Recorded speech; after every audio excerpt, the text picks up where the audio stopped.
Dr. Sears, good to see you as always. Yeah, you too. Happy holidays. Merry Christmas to you. Yeah. Thanks. Yep. Are you going to be able to take a few days off? I am going to take the week of Christmas off. Looking forward to being with family the whole week. Yeah, hopefully.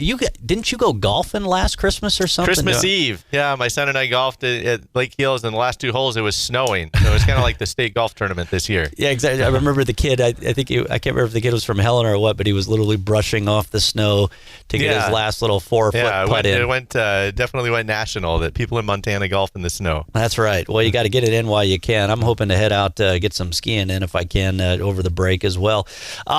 Lots of stuff we can talk about this morning. But one thing I know you wanted to cover, people are hearing a lot about hormone treatments and hormone injections and different things like that.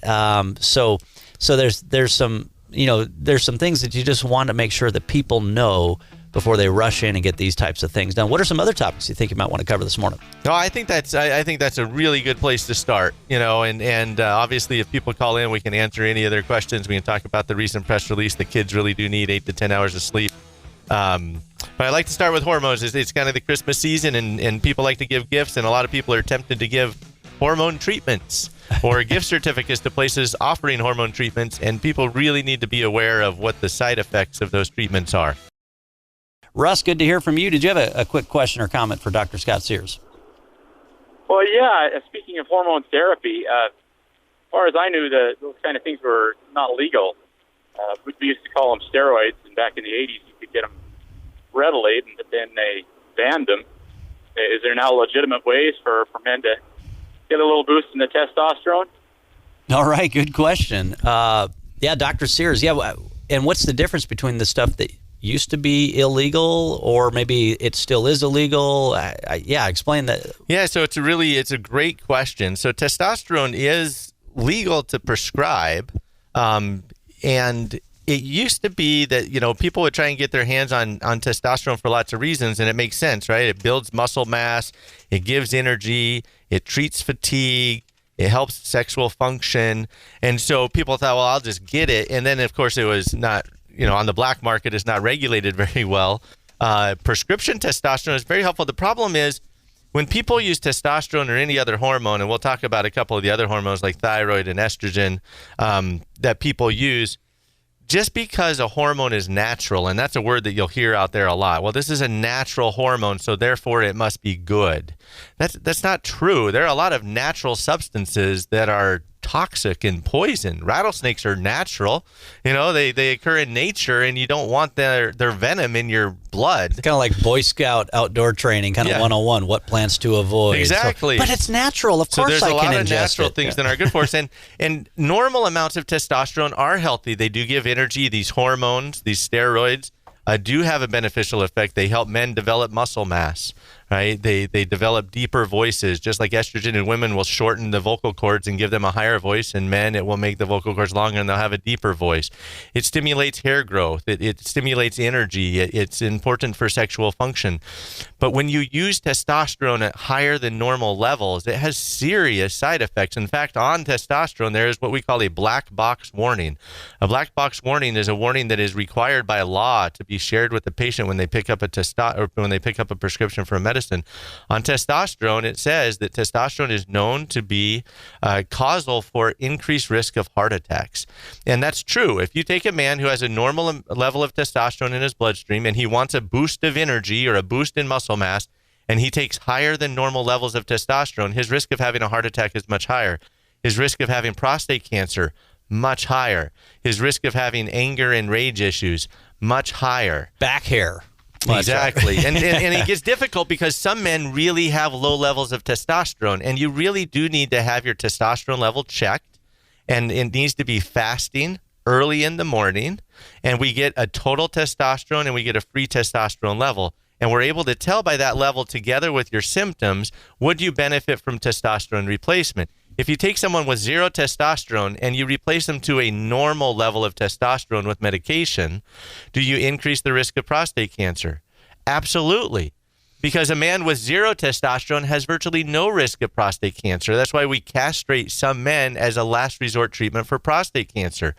But when you put them in the normal range of testosterone, you basically give them a normal risk of prostate cancer. It's taking men who have a normal level and boosting them really highly, where you really increase the risk of problems. And the same can be true of other hormones like estrogen in women and thyroid hormone. If people weren't paying close attention, when you said the word castrate, I think all of a sudden, they're like, wait, what happens? When do you have to do that? It's a good Montana audience. Montana audience with cattle, they know what that is. Yeah, ranchers know exactly what that is. Just put a little spray on it afterwards, they'll be fine and run off to pasture, right? Yeah. 406-294-0970 is the number if you've got a medical question. So, back in like the 80s and 90s, and you hear about, these bodybuilders who would take illegal steroids and then they'd break out with the back acne or whatever. Are those type of steroids still illegal then, or still highly discouraged? Anytime you use testosterone off-label or off-market, or you get it from a source other than a pharmacy with a legal prescription, it's illegal. So it still has to be prescription. Yeah, it is a controlled drug. So the DEA has controlled drugs, which means they very tightly control them. But that doesn't mean people can't get their hands on them. I mean, when I was in high school, there were kids in the football team using testosterone that they were getting from who knows where. They're injecting themselves. They're getting infections from needles. They got acne all over the place. When you take exogenous, or when you take testosterone from another source, particularly when you're a young, developing pubertal male, it actually can decrease your testicular development and your own natural testosterone. So kids who use a lot of testosterone in high school or in their 20s actually decrease their fertility later in life. So we were talking about steroids, and and a good question from Russ, one of our previous callers, said, okay, hey, what about steroids? They used to be illegal. Well, now they're more highly used, but you have to have them with a prescription. But then you'll also hear about people getting steroid injections. Different kind of steroid, as I understand it. Yeah, absolutely. What we were talking about with testosterone is a steroid biochemically. People who take chemistry will know that testosterone is a steroid. It's called an anabolic steroid because it's a building steroid. There are other steroids actually naturally made in our adrenal gland, and they are things like prednisone. And most people are familiar with prednisone, cortisone, cortisol. They've heard these terms. Those are really anti-inflammatory steroids that have a lot to do with our immune system and with our energy. So about 4 o'clock in the morning, your adrenal glands release a bunch of those steroids naturally into your bloodstream. Gives people energy, helps them wake up, kind of regulates their immune system. We know that if we use those, and we use them a fair amount in injections like inflamed joints, in autoimmune conditions, when the immune system is really overactive causing damage, we can use those types of steroids to calm down the immune system. Same thing, though. They come with other risks. If you give people too many steroids, like prednisone, or too many injections into their joints, you actually can suppress their immune system, which gives them a higher likelihood of infection. It makes them gain weight. It predisposes them to diabetes because it raises blood sugar. So those are also very tightly controlled and tightly used. And so all of these things, just because these hormones and steroids are naturally made by our body, when we use them in unnatural ways, or we supplement them to unnatural levels, they are just as risky as illegal medicines or other medicines that have serious side effects. And that's why people need to be aware of this, because there's just so much advertisement nowadays of, natural hormones and natural steroids and natural this. Yes, but natural things used in unnatural ways have serious consequences. Estrogen is a great example, right? When I was in medical school, which was in the 90s, everybody thought that because estrogen helped women, that when women went through menopause, we ought to give them estrogen. We ought to keep them on estrogen forever. Well, it made sense. People thought, well, estrogen helps women. It helps their bone density. It gives them energy. It provides a lot of their features.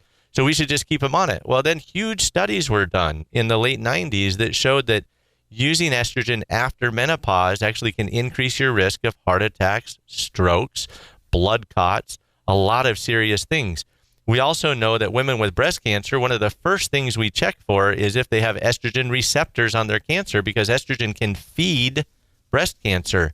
And so why would you give someone estrogen just because it's a natural hormone? So be careful. When breast cancer can grow. So be careful to follow any of these trends that are out there. Exactly. Just because you hear something that might be beneficial, always check it with your primary care doctor or things like that.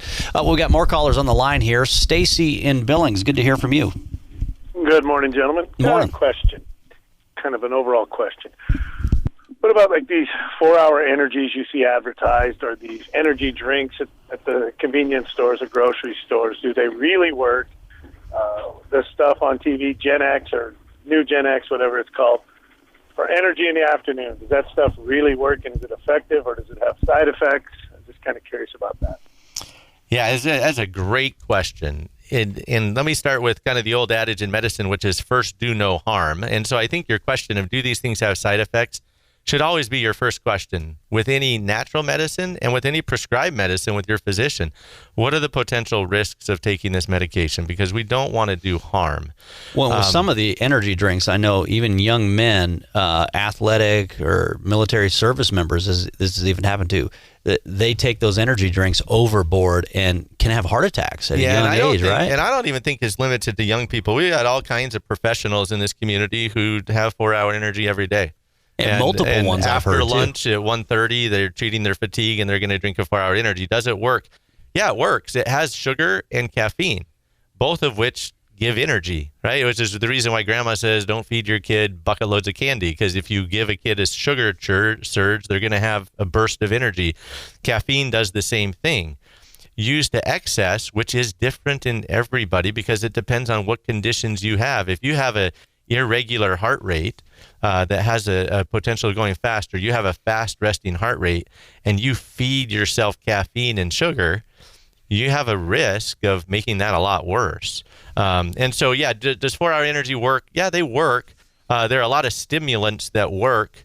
A lot of illegal drugs work. Heroin treats pain. Cocaine gives energy, but they have serious effects. So 4-hour energy obviously isn't the same as those, and that's why it's available on the market. But you just need to know 4-hour energy is mostly sugar and caffeine. And sugar and caffeine from that source or any other source can be a stimulant, which can raise blood pressure, raise heart rate, and cause irregular heart rhythms. Well, I know when I've had a really long drive, multiple states, and I've tried like a Monster, energy drink or something like that. I'll even do the sugar-free, but even then, it's got different chemicals in that where if I have more than one, it's like, you can definitely feel that one is way more than enough. Yeah, and caffeine has some very beneficial effects. I use caffeine regularly to treat patients with migraines. Oh. Unfortunately, people who drink caffeine every day, it becomes a very ineffective treatment and actually can precipitate headaches. So again, it's always knowing that fine line that everything that we consume probably has some benefit, and it definitely has some risks. And people just need to understand what the risks are so they can make wise choices, whether it's hormonal or caffeine or energy drinks or anything else. Well, and it also is kind of a reminder every time you fill out all this paperwork whenever you go to the doctor. Well, this is why they're asking you what seems like a bunch of dumb questions, because even one tiny little thing could change everything. 406-294-0970 is the number for you if you've got a question for Dr. Sears. Just a quick few minutes left here. Next up, let's go to John in Billings listening to KBUL. John, did you have a quick question or comment? Oh, I was calling to see how safe creatine is for high school athletes.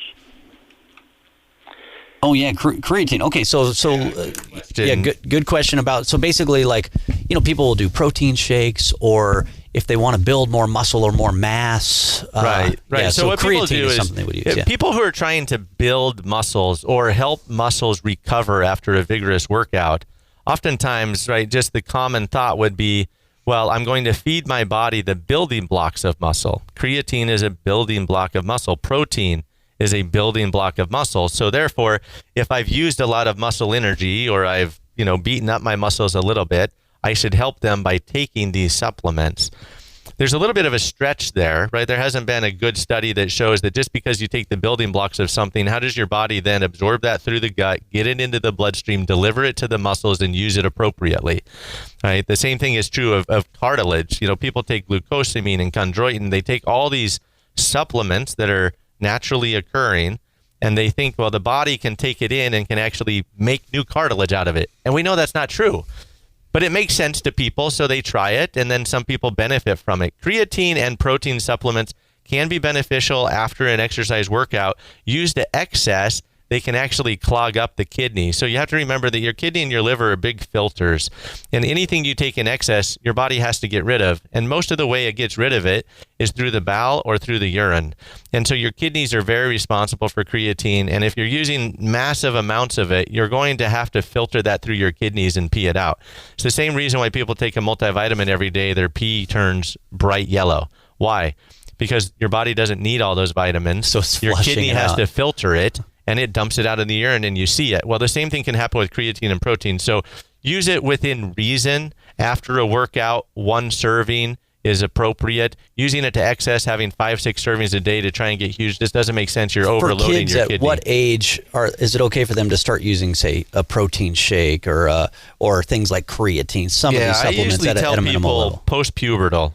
Post-pubertal, anytime you're in development, I mean, at any age you have to use wisdom, but particularly pre-pubertal young men should not be taking this stuff and shouldn't be clogging up their kidney. The same reason why people say you really shouldn't be doing really heavy lifting in a pre-pubertal age. And puberty hits different ages, but early teen years, mid-teen years, a high school athlete, appropriate use of some creatine probably doesn't cause a lot of harm. But again, their first question should always be, am I harming myself, or is there potential for harming myself with this? And if people start with that question, they rarely will use things to excess. You said something there, too, that I actually remember hearing when I was a little kid from a professional football player from Montana. And, because I was like, well, what's your workout routine? And he was like, I was like probably 10 or something at the time. And he's like, look, until you get into don't even hit the weight room until you get into high school. Just don't waste your time with it. So that's probably something you'd recommend. That and I also kids think younger if than you that. talk to professional athletes, they will tell you it is less about what they're putting, adding things to their body, and more about what they're not putting into their body. Good So point. most professional athletes will tell you they really minimize the sweets, the fats, the simple carbs that they're putting into their body, and that does so much more good for them than adding supplements. We're so focused on adding supplements that we're willing to pay lots of money, cash money, for a supplement when really we could save money by not buying the Diet Mountain Dew or the Twinkie or the fast food that we're buying on a regular basis. Not doing that is 10 times more beneficial than spending money on a supplement. Yeah, and then I always remember there was this South Park cartoon. It was a pretty irreverent show, but Cartman did his weight gain 4,000. Look at me, I'm such a beefcake, I can't even get into the door. And he just filled full of supplements. It's like, you realize you still got to work out and watch what you eat when you do this stuff, right? Absolutely. All right. Well, Dr. Sears, always a pleasure. Merry Christmas to you Merry and yours. Christmas to everybody else.